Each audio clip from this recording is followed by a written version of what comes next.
Hello everybody. Uh, Today I'm playing Getting Over It with Ben and Fadi. As you'll come to see, I've played this shit before. I've got a pretty good idea of what it does and how to handle it. That being said, once I get into new territory, as I assume I will today, we will see how I handle it, because I still have trouble on the shit that I've done 20 times. Alright, let's get straight into her.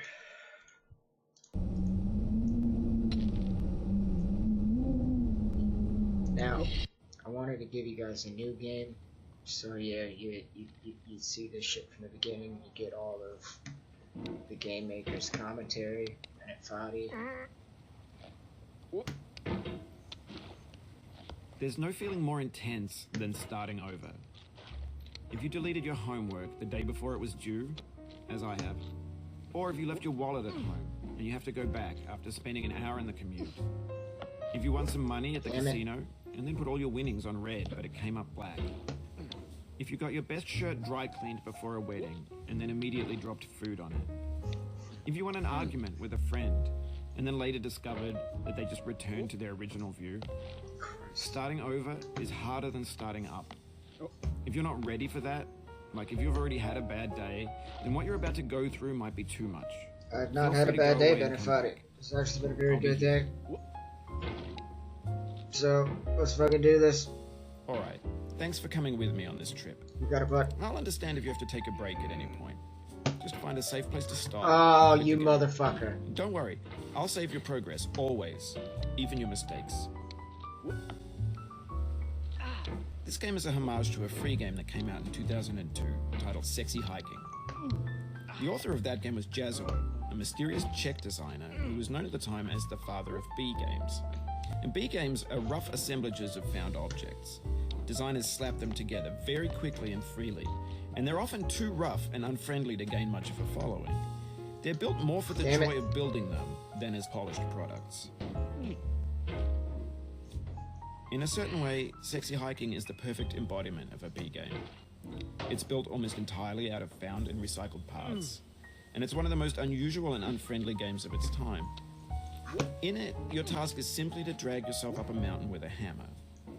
And that act of climbing, in the digital world or in real life, has certain essential properties that give the game its flavor. No amount of forward progress is guaranteed.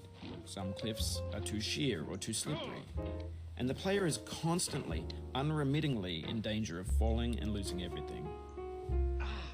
Fuck. Anyway, when you start Sexy Hiking, you're standing next to this dead tree that blocks the way to the entire rest of the game. Done this so many times, still have so much It might take you an hour to get over that tree, and a lot of people never got past it. You prod and you poke at it, exploring the limits of your reach and your strength, trying to find a way up and over. And there's a sense of truth in that lack of compromise. Most obstacles in video game worlds are fake. You can be completely confident in your ability to get through them once you have the correct method or the correct equipment or just by spending enough time. In that sense, every pixelated obstacle in Sexy Hiking is real.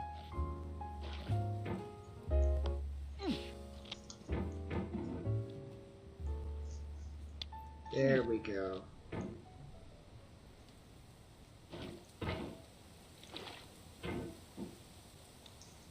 The obstacles in Sexy Hiking are unyielding, and that makes the game uniquely frustrating. But I'm not sure Jazzuo intended to make a frustrating game. No. The frustration is just essential to the act of climbing, and it's authentic to the process of building a game about climbing. A funny thing happened to me as I was building this mountain. I'd have an idea for a new obstacle, and I'd build it, test it, and it would usually turn out to be unreasonably hard. But I couldn't bring myself to make it easier. It already felt like my inability to get past the new obstacle was my fault as a player rather than as a builder. Appreciate that, bud. Imaginary mountains build themselves from our efforts to climb them, and it's our repeated attempts to reach the summit that turns those mountains into something real. When you're building a video game world, you're building with ideas, and that can be like working with quickset cement. You mold your ideas into a certain shape that can be played with, And in the process of playing with them, they begin to harden and set until they're immutable, like rock. And at that point, you can't change the world. Not without breaking it into pieces and starting fresh with new ideas.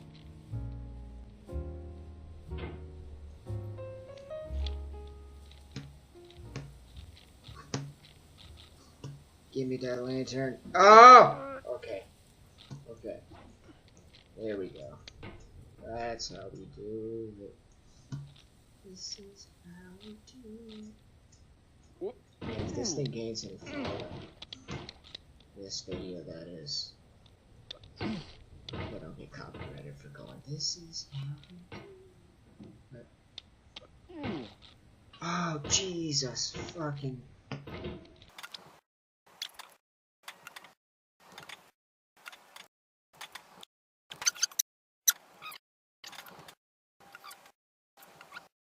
For years now, people have been predicting that games would soon be made out of prefabricated objects, bought in a store and assembled into a world.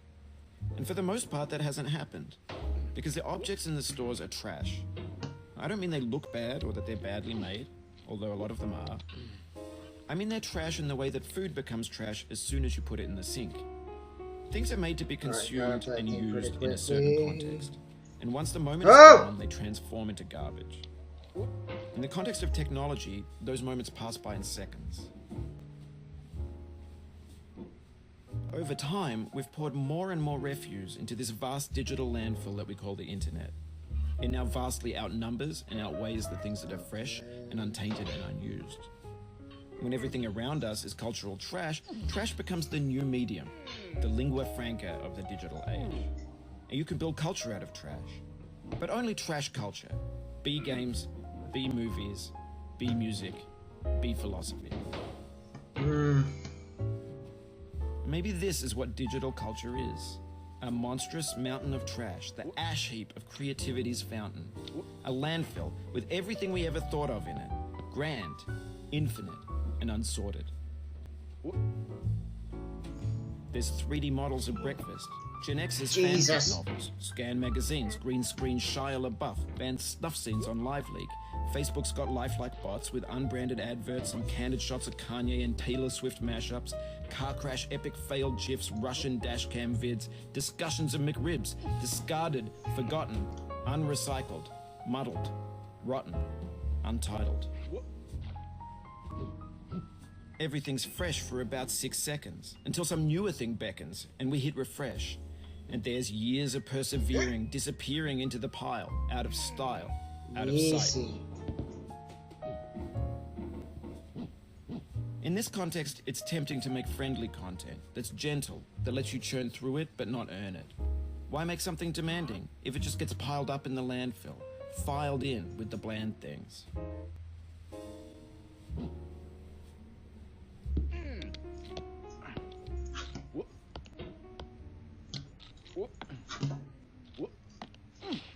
Oh. Oh.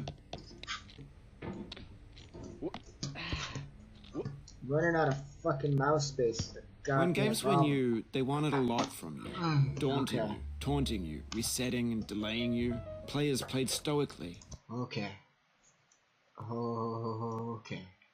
Now everyone's turned off by that. They want to burn through it quickly. A quick fix for the fickle. Some tricks for the clicks of the feckless. Why did I do that? But that's not you. You're an acrobat. You could swallow a baseball bat. I don't think anybody can swallow a baseball bat in a fight. That sounds pretty unrealistic. Nope. Why does that keep happening? I keep like trying to do that upwards, but it keeps fucking me. At least I figured out how to use that wall to my advantage. Before I kept fucking this part. It took so long to get up here.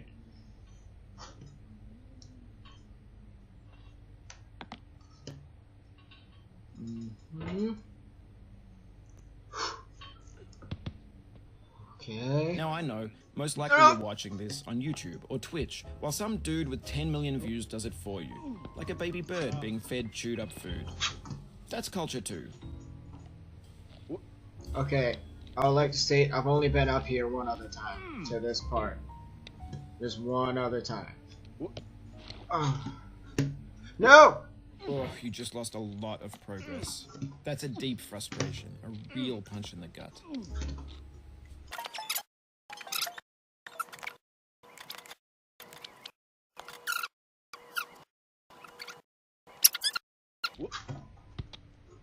I don't know if I'm gonna fuck this up. I probably fuck this up.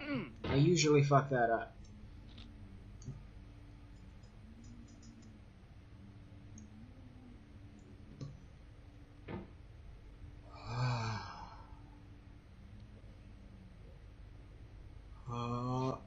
Easy.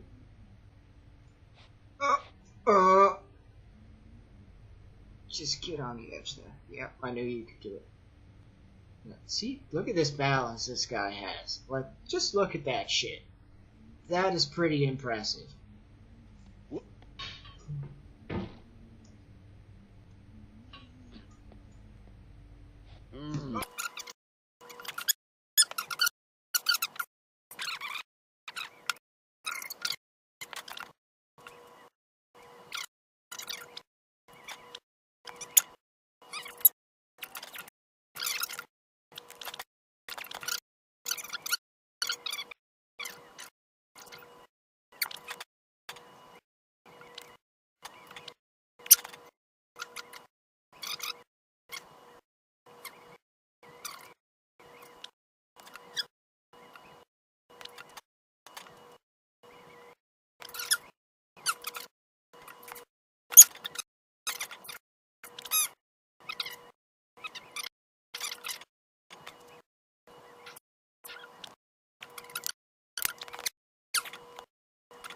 Okay. Okay. Okay. Not how I intended to make that happen, but it works! Okay. Toilet. Hello, toilet. Alright. Alright. Alright. So, we're trying to make it over there, I think. Over there. And last time we fucked it up. So, do I want to do it off of the toilet? I don't even know if I want to do it off the toilet, but I think I do. I just want to be in the right spot. But on the off chance that you're playing this, what I'm saying is, trash is disposable, but maybe it doesn't have to be approachable. One other time I've been up here, guys. Just one other time. I guess you don't hate it if you got this far. Frustrated. It's underrated.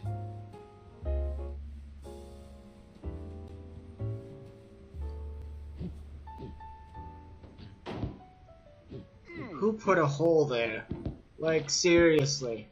I did not. I didn't know there was a fucking hole there. Oh. Fuck me.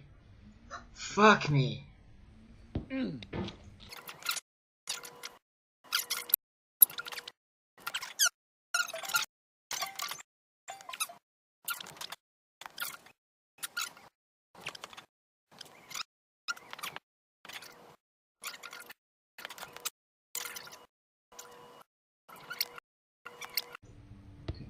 Okay.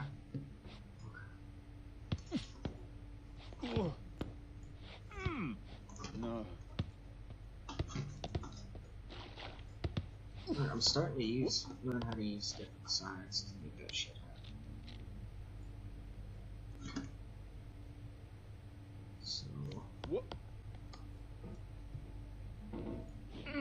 Okay, third time up here. And fuck that hole. I'm gonna do a little research on that hole, find out where it was. It's just right down there. Oh, that's so small too. That's so small. How did I manage to fuck that up? An orange is sweet, juicy fruit locked inside a bitter peel. That's not how I feel about a challenge. I only want the bitterness. It's coffee. It's grapefruit. It's licorice.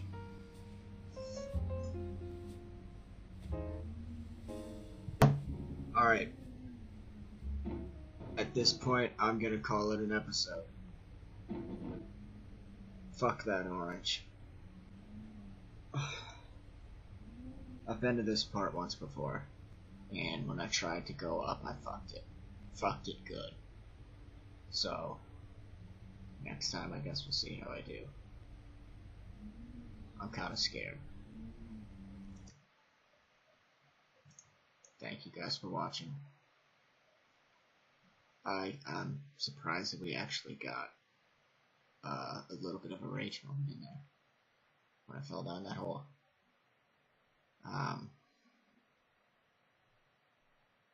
Yeah, till next time.